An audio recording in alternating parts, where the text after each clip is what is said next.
you and welcome to the show this morning. The topic this morning is the election of President Obama, gangs, and ex-offenders. And we have with us to talk about the impact of the election of President Obama on gangs and ex-offenders is Reverend KWalker with Mr. RBritton as well as Mr. LGreenlee and Lonnie. You will. Yes. And of course, we're glad to have all three of you here with us to talk about what we consider to be a very, very important topic. Let's start. Of course, Reverend Walker, you've been with us on many, many occasions, as well as Lonnie, as well as Rodney now. And so let's start off by having each of you to give us a little sketch in terms of your background, education, that kind of thing, and then we'll get into the impact of President Obama's election upon gangs and ex-offenders. Okay. Well, I'm Pastor Kelvin L. Walker. I was born right here in Nashville, Tennessee. I pastor the Abundant Life Christian Center North. We're located in the Millennium Maxwell House Hotel out in North Nashville. Born and raised right here in Nashville, Tennessee. I feel like I was born to a couple of good parents and stuff like that kind of taught me the right things to do and the right way to go. I spent a little time trying to get an education at Tennessee State University after having been kicked out of the public schools, and made a little trip through the Navy and stuff like that. But I ended up on drugs and alcohol, got caught up into that, spent 17 years of my life in active drug addiction, and then, of course, spent almost 5 years of my life incarcerated in the Tennessee State prison system. But that's basically, you know, who I am and what I'm about today. And I'm here on your show just to share with you some information and talk about some things that I think that are important in terms of the election and how it relates to our president and incarceration and those ex-offenders coming back out of the system into society. Very good. And then Rodney?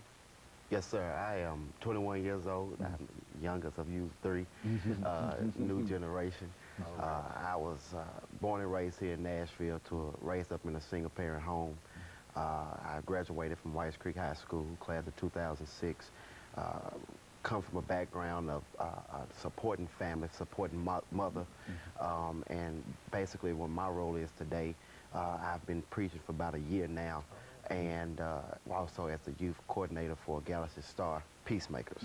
So that's what my background is thus far. That's got you here. Yes, okay, sir. Very good, Mr. Greenlee. Hey, man. My name is LGreenlee, and I moved into projects in 1969. Yeah, so, you know, we're going back a long way, you know, dealing with these streets.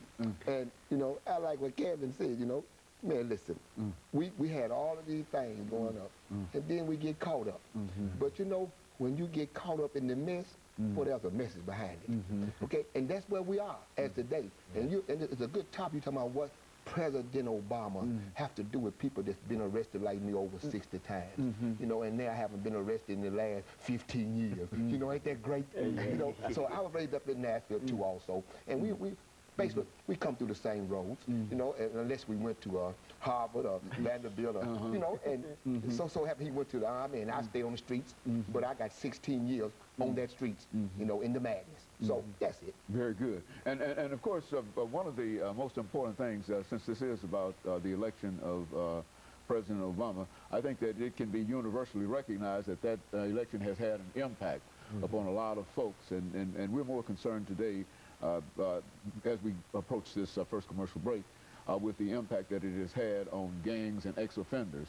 And since you deal quite a bit with individuals who have been incarcerated, and we've talked to you on a number of occasions in reference to that, what seems to be the word in reference to that election as far as you can gather from your conversations? Well, I think people are trying to kind of holding out some hope that some things will happen since President Obama has been elected into the presidency of the United States of America.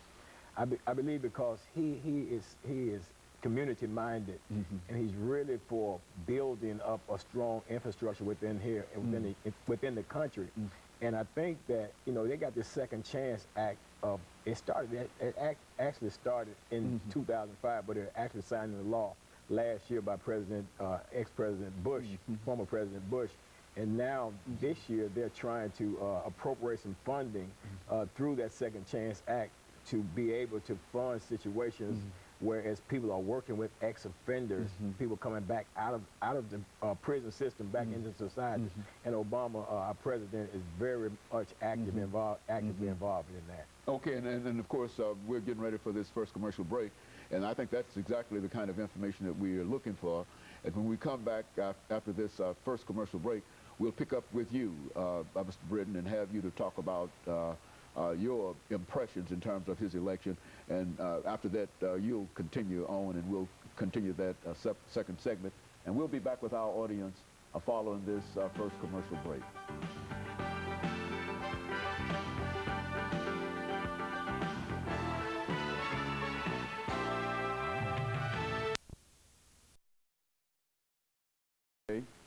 The topic